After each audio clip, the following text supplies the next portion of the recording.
The wind screamed in my ears as my fingers closed around her wrist. For a moment, the only thing between Princess Astrid and the churning Atlantic below was my grip and the leather of my Chrononaut gloves digging into frozen stone. Her blue eyes went wide, not with gratitude, but with fury. "Let me fall, stranger," she hissed in Old Norse, her free hand clawing at my forearm. "Let me die with honor." My muscles burned. The cliff edge crumbled beneath my chest as I lay flat, half my body hanging over a 200-foot drop. Behind me, I could hear the shocked gasps of the Viking warriors who'd just thrown her over. They hadn't expected anyone to interfere with their execution. Neither had I, if I'm being honest. 3 seconds earlier, I'd been crouched behind a boulder, observing, trying to understand what was happening. Then I'd seen her face, defiant even as they lifted her, and something in me snapped. "Not today," I grunted, pulling hard. She was heavier than she looked, all muscle and winter furs. "Not on my watch." "You fool!" she spat, still fighting me. "You've doomed us both." She was probably right. I could hear steel being drawn behind me, boots crunching on snow. But I'd already committed.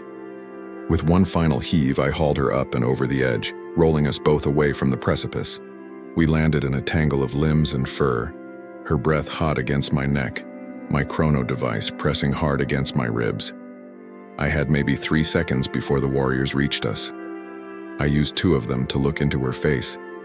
She was younger than I'd thought from a distance, maybe 25, with blonde hair braided in intricate patterns and a scar that ran from her left temple to her jawline. Her eyes blazed with something between rage and desperation. "Can you run?" I asked. "I am Astrid Magnusdottir," she said, as if that answered everything. "I do not run."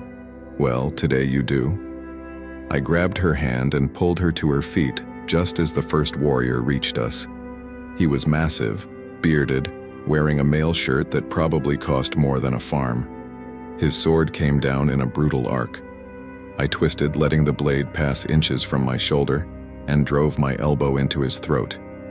He went down choking. "Sorcery," someone shouted. "The stranger uses sorcery." I almost laughed. If only they knew. The chrono device on my wrist could bend space-time, but it couldn't make me superhuman. I was just a man with 21st century combat training facing 9th century warriors. The advantage wouldn't last long. "This way," I said, dragging Astrid toward the tree line. She came, though reluctantly, her hand rigid in mine. We ran. Behind us, I could hear the war cries, the thunder of pursuit. The Norwegian forest swallowed us, all pine and shadow and bone-deep cold. My breath came out in white clouds. The temperature had to be below freezing, maybe hovering around 15 degrees Fahrenheit. My Chrononaut coat kept the worst of it at bay, but I could already feel the bite in my fingers and toes. Astrid ran like a wolf, graceful and fierce, barely making a sound. I crashed through the underbrush like the outsider I was. After what felt like hours but was probably 10 minutes, she suddenly veered left, ducking under a low-hanging branch. I followed and found myself in a narrow ravine, invisible from the path above. We pressed ourselves against the rock face, breathing hard. I could hear the warriors passing overhead, their voices growing distant. Astrid's shoulder pressed against mine, and I could feel her trembling. Not from fear, I realized, but from cold. Her dress, though thick wool, was soaked through from the snow. "You're freezing," I said quietly. "I was supposed to be dead," she replied, her voice flat. "The cold matters little to corpses. Why were they executing you?" She turned to look at me then, really look at me. Her eyes traveled over my face, my coat, my gear. I knew what she was seeing. A stranger who didn't belong, dressed in clothes unlike anything in her world, with skin too clean and teeth too straight for a man who'd lived any kind of hard life. "Who are you?" she asked instead of answering. "Where do you come from?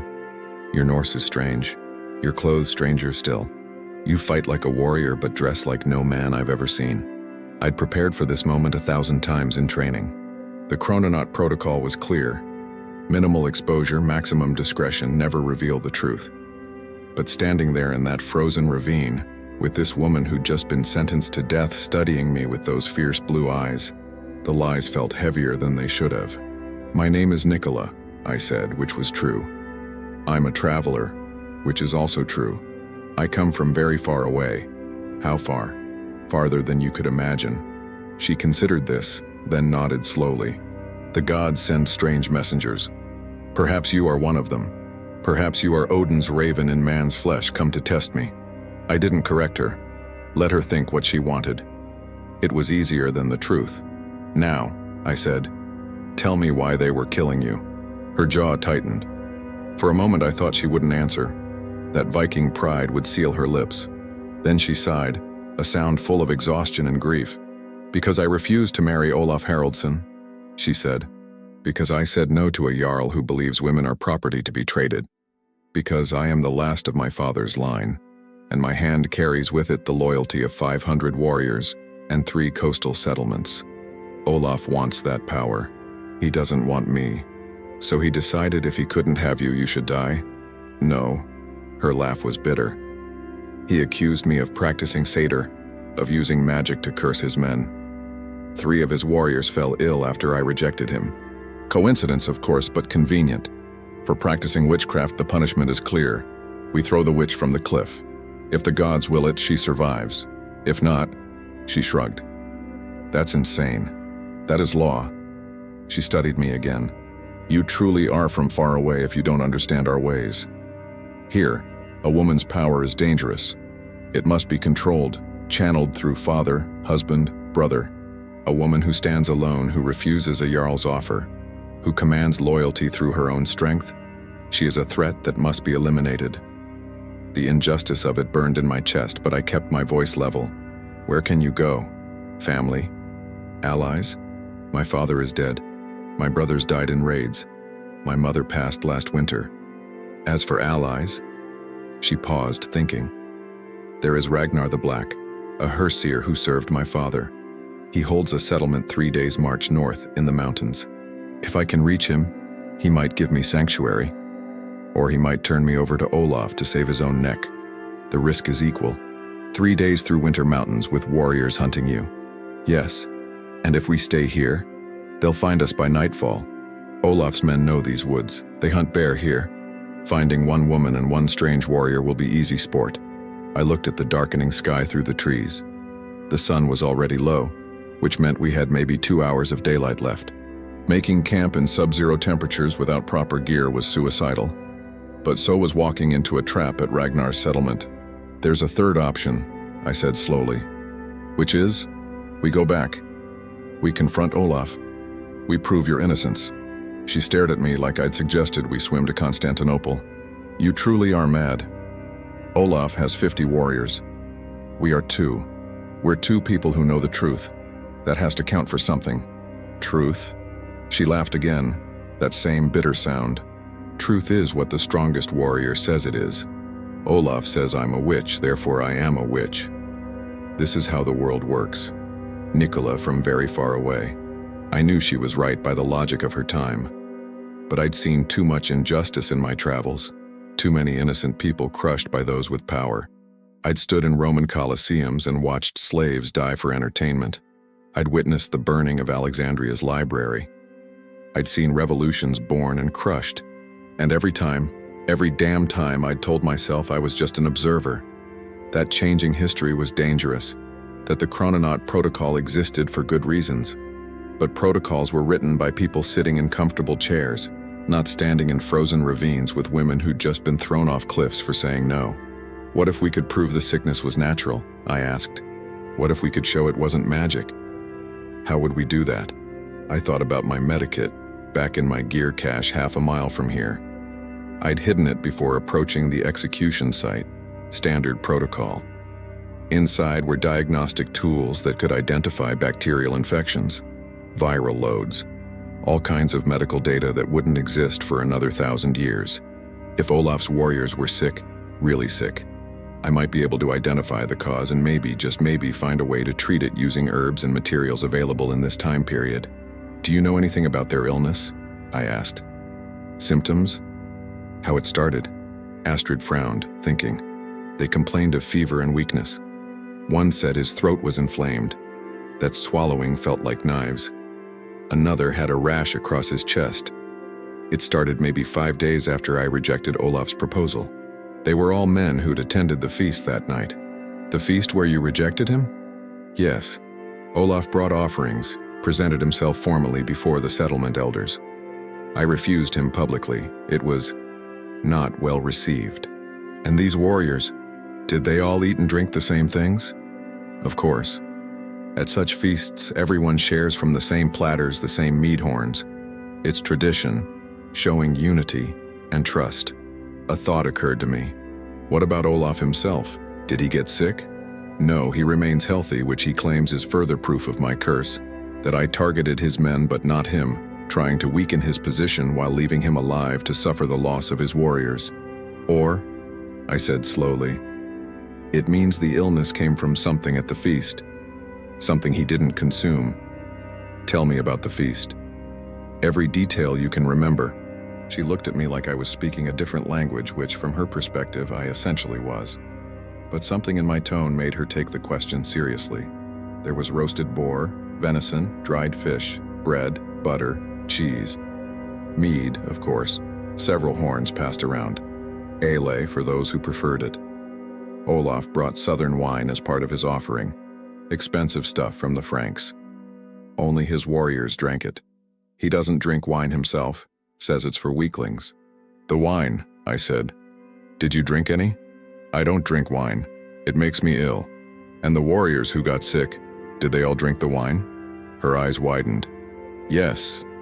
Yes, they did.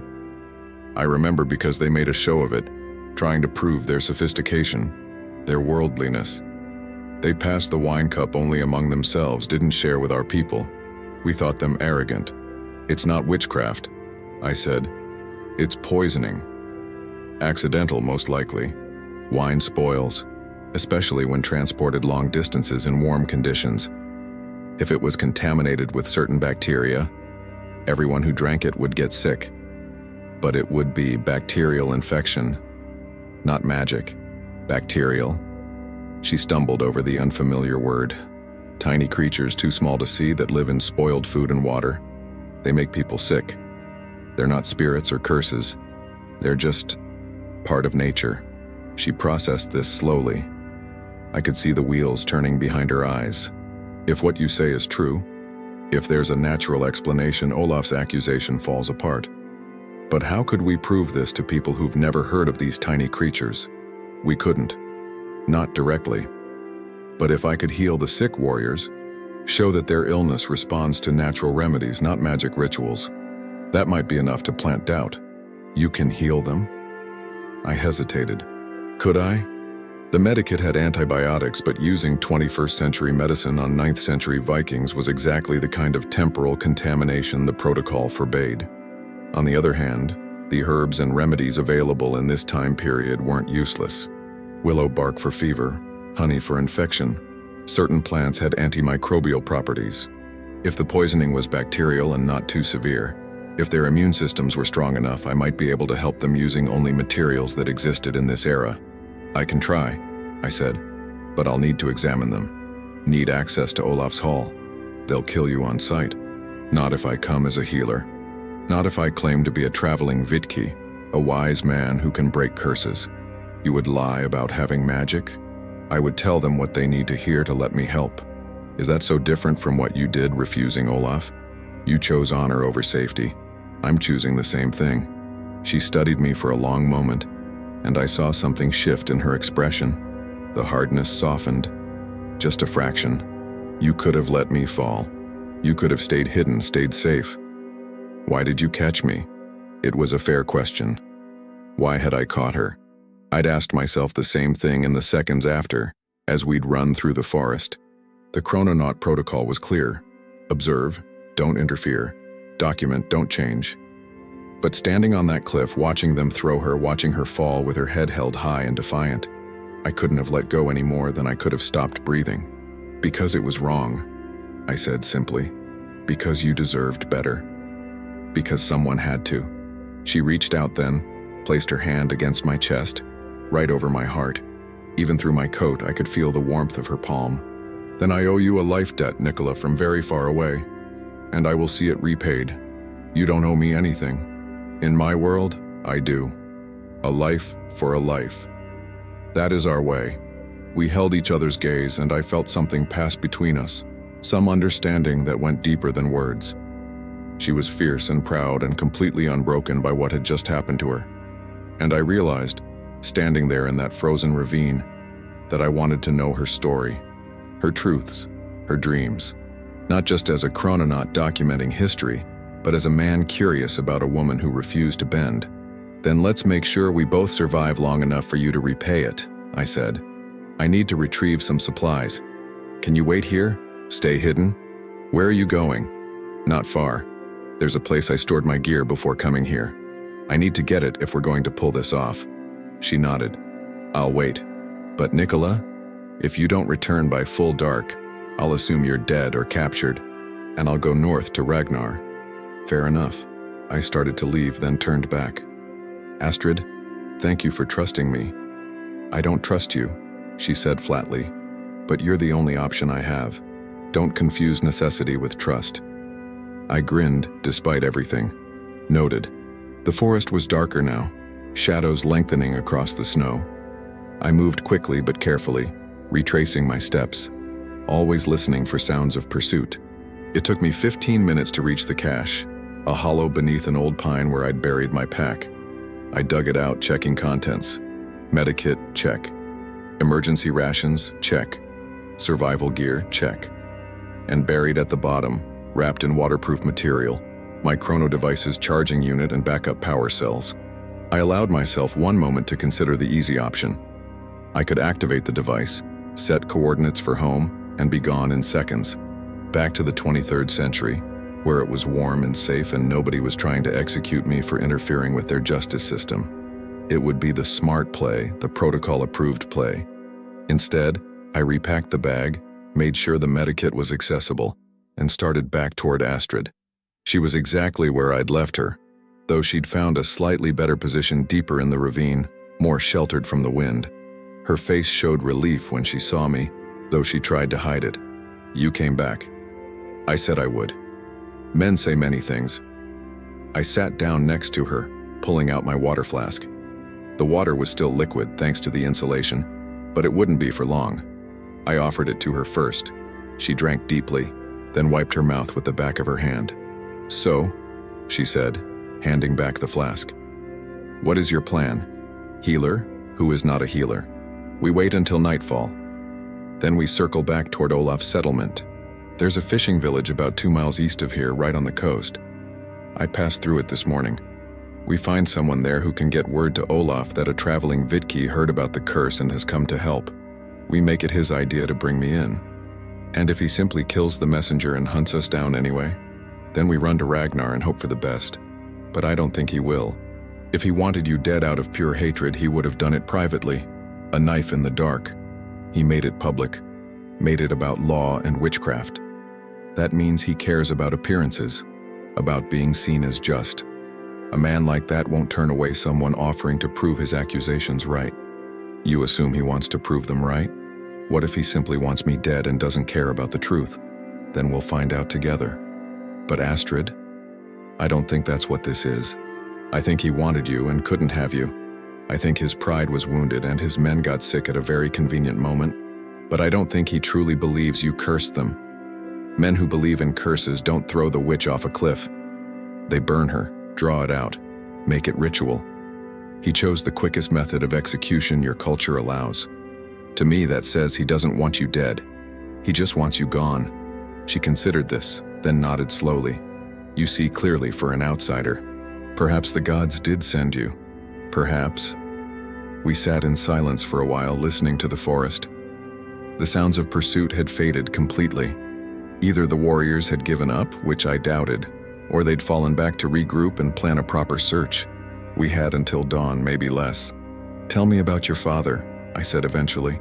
You said you were the last of his line. Her face softened, grief and love mingling in her expression.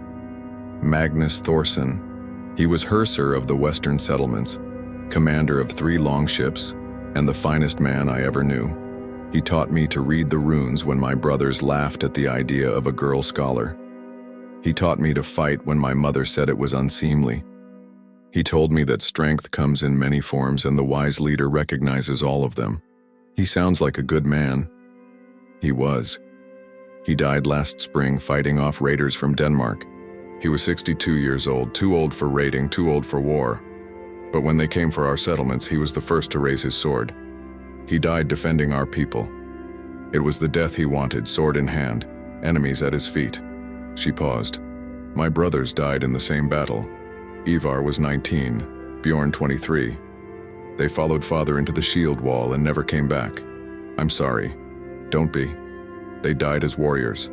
They feast in Valhalla now, waiting for Ragnarok. That is our way. That is honor. And your mother? Grief took her. She survived winter, but not the loneliness. One morning she simply didn't wake up. The healers said it was her heart, but I know better. Her heart broke when my father died. The rest was just her body catching up with the truth, leaving you alone, leaving me as her sir. The settlements, the warriors, the responsibility, all of it fell to me. And I carried it, Nikola. For months I carried it all. I made the decisions, led the councils, planned the hunts and the fishing expeditions. I did everything my father did, and I did it well. Ask anyone in my settlements. They'll tell you Princess Astrid rules with wisdom and strength. But you're a woman. But I'm a woman, she agreed, bitterness creeping back into her voice. And that makes me temporary in the eyes of men like Olaf. They see me as a placeholder, someone to be married off and replaced. My power isn't real to them. It's just borrowed time until a man comes to claim it. You refuse to be claimed. I refuse to be owned. There's a difference. If a man had come who truly wanted me, who saw me as an equal, who could rule beside me instead of over me, perhaps I would have considered it, but Olaf, she spat in the snow. He looked at me like I was a ship he wanted to acquire, beautiful but ultimately just property. I would rather die than belong to a man like that. You almost did, and you stopped it. She turned to look at me fully, and in the dying light her eyes were impossibly blue. Why? Truly. Not because it was wrong. You're not from here. Our laws, our ways, they're not yours. You could have let me fall and gone on with your journey. Why did you catch me? I thought about lying, about giving her some noble answer about justice or duty. But she deserved the truth, or at least as much of it as I could give. Because I've seen too many people die for no good reason, I said. I've traveled far, seen many things, many places, and everywhere I go it's the same story. The powerful crush the weak. The proud destroy those who won't submit. And I've stood by and watched it happen because I told myself it wasn't my place to interfere, that changing things was dangerous, that I was just supposed to observe. But sometimes observation isn't enough. Sometimes you have to act, even if it's reckless, even if it breaks all your rules. Because if you don't, if you just watch, you become complicit in the injustice. And I couldn't live with that. Not this time. Not with you. She reached out and took my hand. Her fingers were cold but strong. You are a strange man, Nikola. You speak like a skald but fight like a warrior. You dress like a wealthy yarl but have the manners of a common traveler. You claim to come from far away, but your eyes hold knowledge of things no traveler should know. I'm just a man trying to do the right thing. No, you're more than that. I don't know what you are, but I know you're not just a man. She squeezed my hand. And I'm glad you caught my wrist. So am I.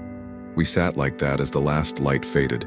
Two people from completely different worlds, connected by chance and choice in the strange alchemy of crisis. I was acutely aware of her warmth next to me, the way her shoulder pressed against mine, the faint scent of wood smoke and winter pine that clung to her hair. We should move, she said eventually, though she didn't let go of my hand. Full dark is here. Time to see if your plan has any merit.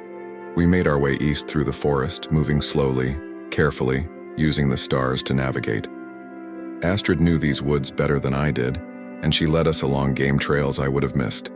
After an hour, we emerged from the tree line and saw the fishing village spread out below us, maybe 20 structures clustered around a small harbor. Fishing boats were pulled up on the shore, and I could see the glow of fires through windows. Wait here, Astrid said. I know someone in the village, an old friend of my father's. If anyone will help us, it's Thorfinn the netmaker. Are you sure he won't turn you in? No, but I'm sure he'll be honest about it if he plans to. Thorfinn doesn't lie. It's not in his nature. She disappeared into the village like a ghost, leaving me crouched in the shadows. I waited, listening to the wind off the ocean, the distant sound of waves against rocks. The stars overhead were impossibly bright without light pollution, the Milky Way a river of light across the sky.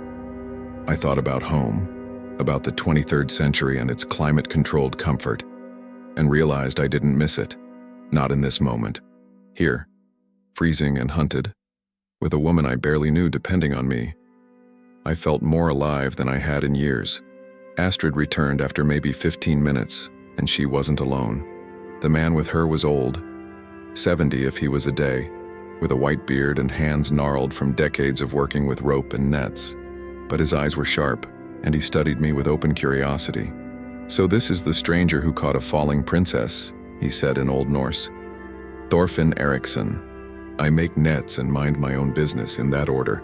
"Nikola Brown," I replied. "I travel and occasionally interfere with executions in that order." He barked out a laugh. "I like him, Astrid. He has your father's humor." "Can you help us?" she asked. Thorfinn sobered. "I can get word to Olaf. I fish his waters, pay him tribute.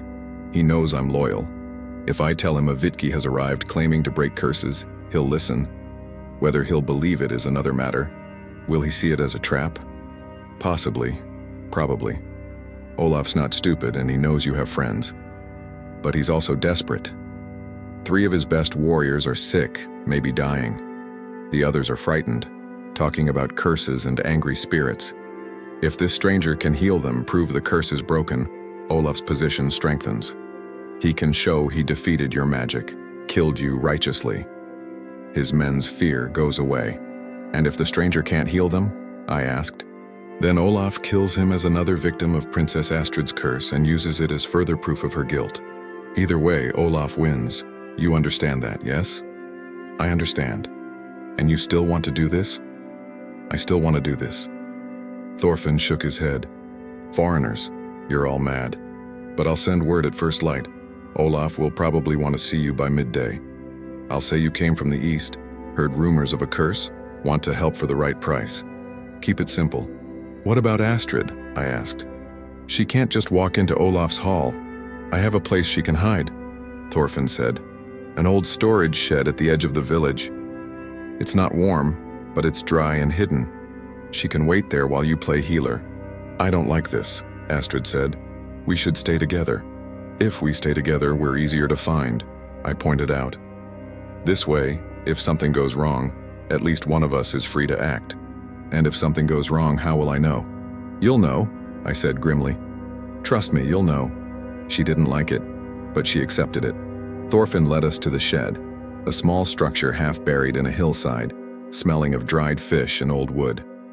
Inside, there was barely room for one person, but it was sheltered from the wind and surprisingly well insulated. I'll bring food and water at dawn, Thorfinn said. Stay quiet. Stay hidden. Olaf's men sometimes patrol the village. After he left, Astrid and I stood in the cramped space close enough to feel each other's breath. The darkness was absolute. Nikola, she said softly. If this goes badly, if you don't come back, I want you to know something. What? You gave me the gift of choice. For a few hours, I got to decide my own fate again. That's worth more than you know. I reached out in the darkness, found her face, cupped her cheek. Her skin was cold under my palm. I'm coming back. You don't know that. I'm coming back, I repeated. And when I do, we're going to figure out what happens next. Together. She leaned into my touch, and for a moment we just stood there, breathing together in the dark. Then she pulled away gently. Go. Get some rest. Tomorrow you'll need all your strength. I wanted to stay, wanted to keep talking, wanted to understand this fierce woman who'd rather die than submit. But she was right. Tomorrow would be dangerous, and I needed to be sharp. I found a corner of the shed and settled in, using my pack as a pillow. Sleep came slowly, and when it did, I dreamed of falling. of reaching out, of fingers slipping through mine. Dawn came gray and cold. Thorfinn arrived with bread, dried fish, and news. Olaf had agreed to see the foreign Vitki. I was to come to his hall at midday, alone, unarmed except for what healing tools I needed. It was obviously a trap, but we'd known it would be. How did he react, I asked, chewing on the tough bread. Suspicious but interested. His warriors are getting worse. One is delirious with fever. If you can help them, he'll be grateful. If you can't, he'll be angry. Neither situation is good for you. I'll take my chances. Astrid helped me prepare, checking my gear, making sure the medikit was concealed properly in my pack. I'd transferred some of the more obviously advanced items to the cache and kept only things I could potentially explain away as exotic foreign medicine. Antibiotics were out. Even if I could crush them into powder, the pure chemical nature would raise questions. Instead, I'd prepared a mixture of honey, garlic, and yarrow, all natural antibiotics available in this period. Combined with willow bark for fever, it might be enough to help if the infection wasn't too severe. Remember, Astrid said, adjusting my coat, Olaf is cunning. He'll test you, try to trip you up. Don't give him anything he can use against you. I know. And Nikola? She grabbed my arm, her grip fierce.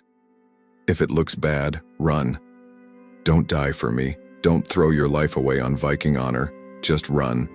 I'm not leaving you. You might not have a choice. I pulled her close, kissed her forehead. It was presumptuous, probably unwelcome, but I didn't care. I'm coming back. She pulled away, but not before I saw something flash in her eyes. Fear? Hope? I couldn't tell. The walk to Olaf's settlement took an hour. It was a proper Herseer's compound, with a large hall surrounded by smaller buildings, all protected by a wooden palisade.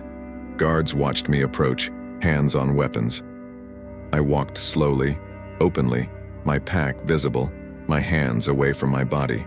I am Nikola, I called out in Old Norse. I come to heal the cursed warriors. The gates opened. I walked through, feeling dozens of eyes on me. The hall was impressive, built from massive timbers with carved dragon heads at the roof peaks. Inside, it was warm from a central fire, smoky and crowded. Warriors lined the walls, at least 40 of them, all armed. At the far end, on a raised platform, sat Olaf Haraldsson. He was younger than I'd expected, maybe 35, with red gold hair and a beard braided with silver rings. His eyes were pale blue and cold as winter ice. He studied me the way a wolf studies prey, calculating, patient. So, he said, his voice carrying easily across the hall, a foreign Vitki comes to my hall, claiming he can break a dead woman's curse. Not break it, I said carefully. Understand it. Illness is not always magic, Jarl. Sometimes it is simply illness. Murmurs rippled through the hall. Olaf raised a hand, and silence fell immediately. You claim Princess Astrid didn't curse my men? I claim nothing yet. I haven't examined them. But I have traveled far, seen many things. I know ways to diagnose curses, to separate magical illness from natural sickness. If you'll allow me to examine your warriors, I can tell you the truth. And why would I trust a stranger who arrives the same day my enemy dies? Because I have nothing to gain by lying. If your men are cursed, I'll tell you and leave. I don't fight witches, but if they're naturally sick, I can help them. And if I help them, you'll know Princess Astrid was innocent. You'll know you killed a woman who committed no crime. The hall erupted. Warriors shouted, some in agreement, most in anger. Olaf let it go on for a moment, then raised his hand again. Bold words, stranger. Dangerous words. You accuse me of injustice in my own hall. I accuse no one. I simply offer my services. Use them or don't. It's your choice. We stared at each other across the fire. I could see him thinking, weighing options. Finally, he nodded. Show me your skills, Vitki. Examine my men. But know this, if you try any trickery, if you attempt to harm them further, I'll kill you slowly. Do you understand? I understand. They brought out the sick warriors. 3 men, all young and strong under normal circumstances, now pale and sweating. I examined each one carefully using the diagnostic techniques I'd learned in medical training. disguising them as ritual. I checked their pulses, their temperatures, looked at their throats and the rashes on their skin. I asked about their symptoms, when they started, what they'd eaten and drunk. All the evidence pointed to food poisoning, probably from the wine Astrid had mentioned. The symptoms matched bacterial contamination perfectly, but proving it to Vikings who'd never heard of bacteria would be impossible. Instead, I'd have to show them the cure, let results speak for themselves. "It's not magic," I announced, standing. "It's poisoning from spoiled wine. The southern wine you served at the feast, it had turned bad. Everyone who drank it got sick, but it's treatable. I can help them." More shouting. Olaf's face darkened. "You claim I poisoned my own men?" "I claim the wine was contaminated. It happens with long travel, with heat, with poor storage. No one's fault, just bad luck.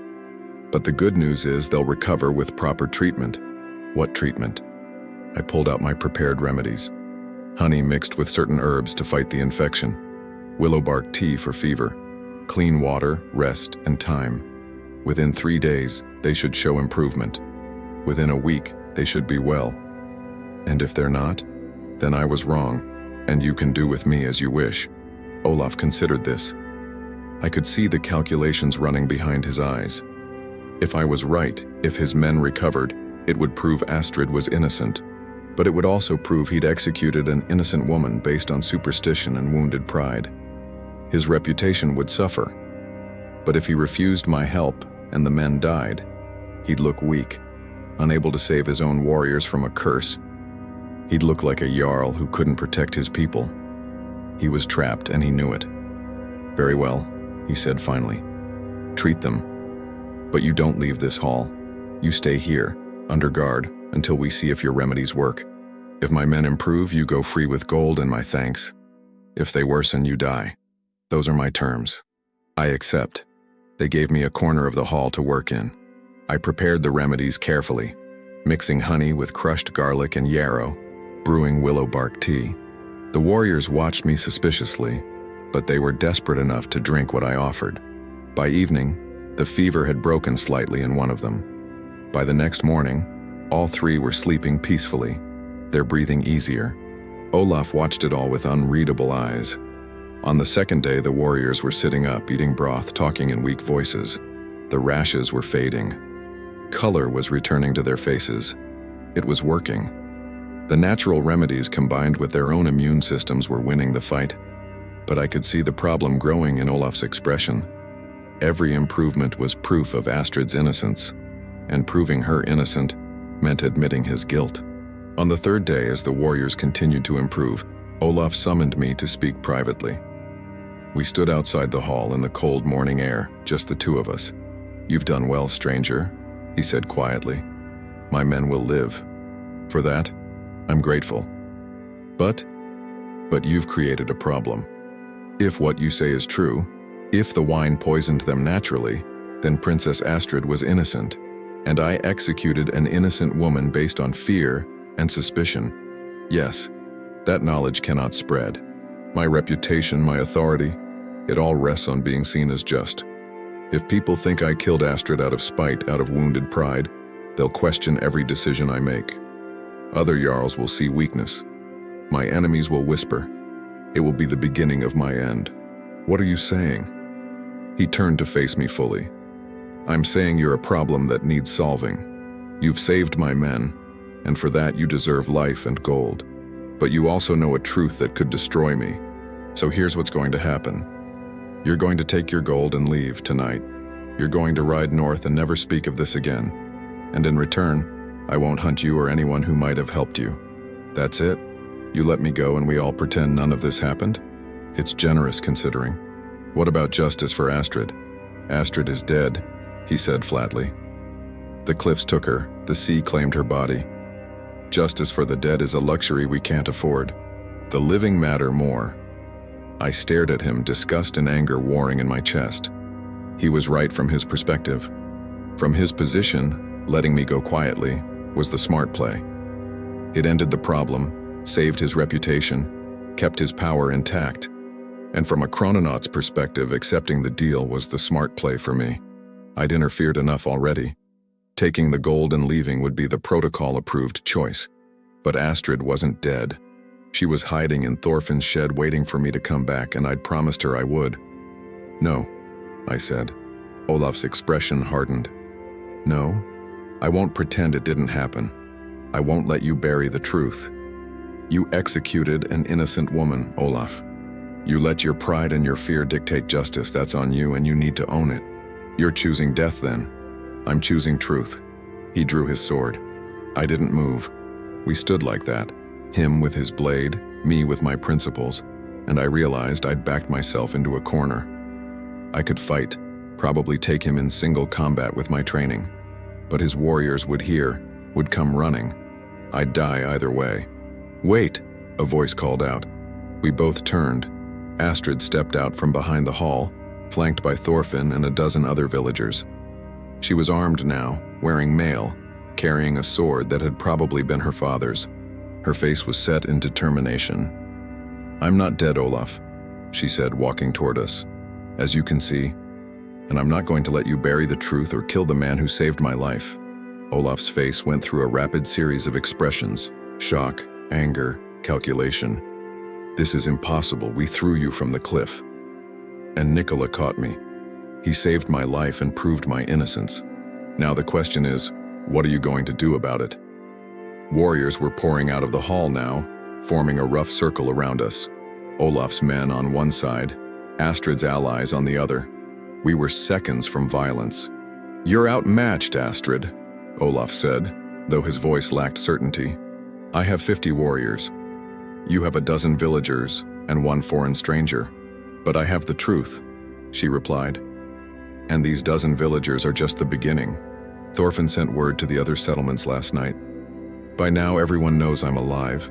Everyone knows your warriors were poisoned by wine, not cursed by magic. Everyone knows you tried to execute me to cover your wounded pride. How long do you think your 50 warriors will stand with you when they know you lied? When they know you're not the just yarl you pretend to be?"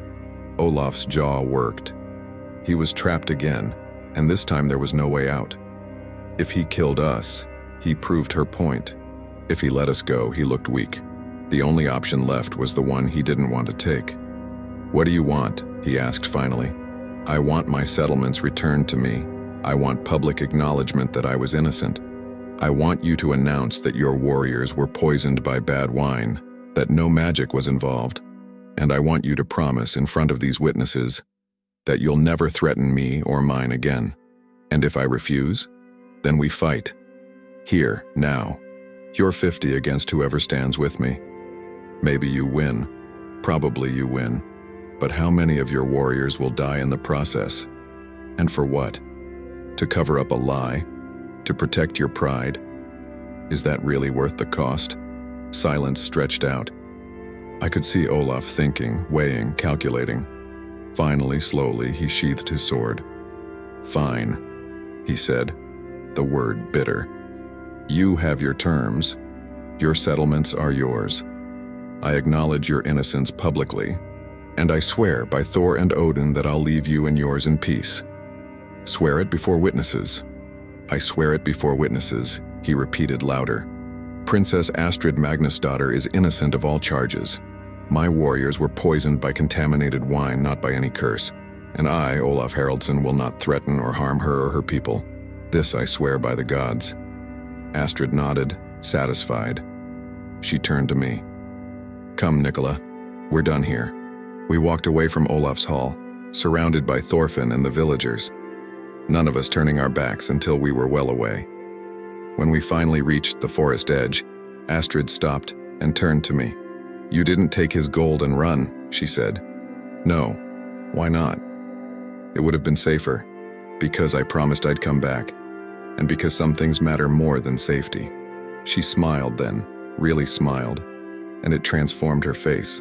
"You are a strange man, Nikola Brown. A very strange man, I've been told. What will you do now? Your work here is done." I looked at her, at this woman who'd faced death without flinching, who'd fought for her freedom and her truth, and I realized I wasn't ready to leave yet. The protocol be damned, my mission be damned. I wanted more time with her. "I thought I might stay a while," I said. "If you'll have me." There are things I'd like to learn about your world, and maybe things I could teach you about mine. You want to stay? In this cold, harsh place? If you're here, it doesn't seem so cold." She looked at me for a long moment, and I saw something kindle in her eyes. "Then stay, Nikola, from very far away. Stay and tell me your stories. Stay and let me show you what it means to be truly free." We walked together through the forest, back toward her settlements, and I knew I was making a choice that would have consequences. The Chrononaut protocol was clear about forming attachments, about staying too long, about changing history through personal involvement.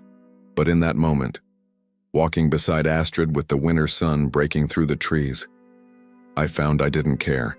Some rules were meant to be broken. Some moments were worth whatever price came after. And as we walked, I felt her hand slip into mine, warm and certain and alive. 3 weeks later, I stood in Astrid's hall watching her preside over a council of elders. She'd fully reclaimed her position, and her people had welcomed her back with fierce joy. She ruled with the same strength her father had, but with a wisdom all her own. She listened more than she spoke, considered all sides before making decisions, and never let pride dictate justice. I'd become her advisor, the strange foreigner who'd helped save her life and now helped govern her settlements. The villagers didn't quite know what to make of me, but they accepted me because Astrid trusted me. And trust, I was learning, was everything in this world. At night, when the hall was quiet, we'd sit by the fire and talk. She'd tell me stories of her father, of her childhood, of the gods and heroes she believed in. I'd tell her carefully edited stories of my travels, of the places I'd been, the things I'd seen. And sometimes, when words weren't enough, we'd just sit in comfortable silence, watching the flames dance. I knew I couldn't stay forever. Eventually, I'd have to return to my own time, face whatever consequences awaited me for breaking protocol. But not yet. Not while Astrid needed me. Not while I needed her. One night, as we sat by the fire, she turned to me with a question. "Nikola, where do you really come from? And don't tell me you're just a traveler. I know there's more to your story." I'd been expecting this question for weeks. I'd prepared lies, half-truths, evasions. But looking into her eyes, I found I couldn't use any of them. "I come from a time that doesn't exist yet," I said quietly. "From a world 1,000 years in your future. I'm what my people call a chrononaut, a traveler through time." I expected disbelief, shock, maybe anger at being lied to. Instead, she just nodded slowly. "I thought it might be something like that. Your knowledge, your skills, your strange devices. It all makes sense now." She paused. "Will you have to leave? Go back to your time?" "Eventually, yes. When? I don't know. Soon, probably. I've stayed longer than I should." She took my hand. "Then let's not waste the time we have. Show me your world, Nikola. Tell me about the future. Tell me everything." So I did. I told her about the 23rd century, about the technological marvels and the challenges humanity had faced. I told her about the Chrononaut Corps, about the protocol, about the paradoxes and dangers of time travel. I told her about the world she'd never see, the future her descendants would build. And she listened, fascinated and unafraid. "It sounds lonely," she said when I finished. "Your world. All that technology, but you're alone, watching history from the outside. It can be. But you're not alone now." "No, I'm not alone now." She leaned in and kissed me then, soft and certain. And in that moment, with the fire warm and her lips on mine, I forgot about the protocol, forgot about my mission, forgot about everything except the woman in my arms. We had 2 more weeks together. 2 weeks of council meetings and winter hunts, of late-night conversations and stolen moments. 2 weeks of learning what it meant to be part of something larger than myself, part of a community that valued loyalty over efficiency, honor over convenience. And then, on a cold morning in early spring, my chrono device activated. An emergency recall signal overriding my controls. I had 12 hours before forced extraction. I told Astrid immediately. She took it better than I expected. "I knew you'd have to leave," she said, though her eyes were bright with unshed tears. "I just hoped we'd have more time." So did I. "Will you ever come back?" I wanted to lie, to promise her I would. But she deserved honesty. "I don't know. The protocol forbids it." I've already broken so many rules. Coming back might be impossible. Then we'll make these last hours count. We spent the day together, walking through her settlements, visiting the places that had become meaningful to us. The cliff where I'd caught her wrist, the forest ravine where we'd hidden, Thorfinn's shed where she'd waited for me to return. Each location a marker of our strange journey together. As the sun set, we returned to the hall. The extraction point was in the forest, private, away from witnesses. Astrid insisted on coming with me. "I want to see you go," she said. "I want to watch you disappear into your impossible world. Otherwise, I'll never believe it was real." We stood in the clearing as the stars came out. My chrono device was counting down, 5 minutes remaining. I held Astrid close, memorizing the feel of her, the scent of her hair, the sound of her breathing. "Thank you," I said, "for trusting me, for letting me be part of your world." "Thank you for catching my wrist," she replied, her voice thick, "for giving me back my life, for seeing me as more than property or a threat, for just seeing me. I'll never forget you, Astrid Magnusdottir. And I'll never forget you, Nikola Brown from the future." The device beeped. 3 minutes. I pulled away gently, set the extraction coordinates. The air around me began to shimmer, reality bending as the temporal field activated. "Will there be others?" Astrid asked suddenly. "Other time travelers? Other chances to meet someone from your world?" "Maybe. I don't know. Time is strange. Anything's possible." "Then I'll watch for them. And if I meet one, I'll tell them about you. I'll tell them about the man who broke his rules to save one Viking princess. I'd like that." 2 minutes. The shimmering intensified. I could feel the pull now, the irresistible force of temporal mechanics dragging me home. "Goodbye, Astrid." "Not goodbye. We don't have a word for goodbye. We say until we meet again. Then until we meet again." 1 minute.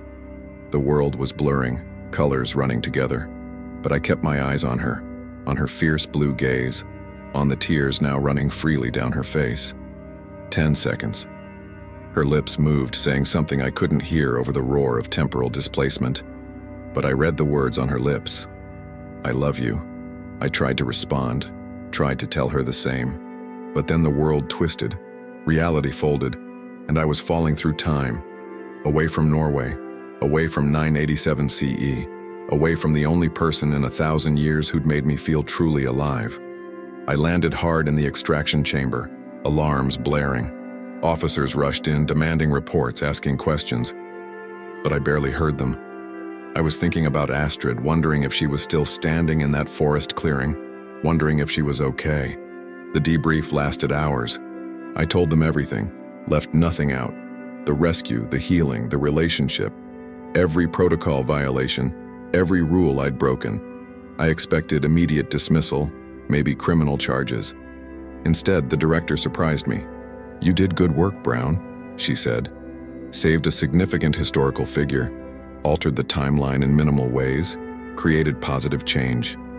Astrid Magnusdottir went on to rule her settlements for another 30 years.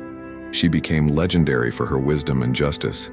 Some historians credit her with helping transition Viking culture toward more egalitarian values. So I'm not fired? Oh, you're definitely suspended pending review.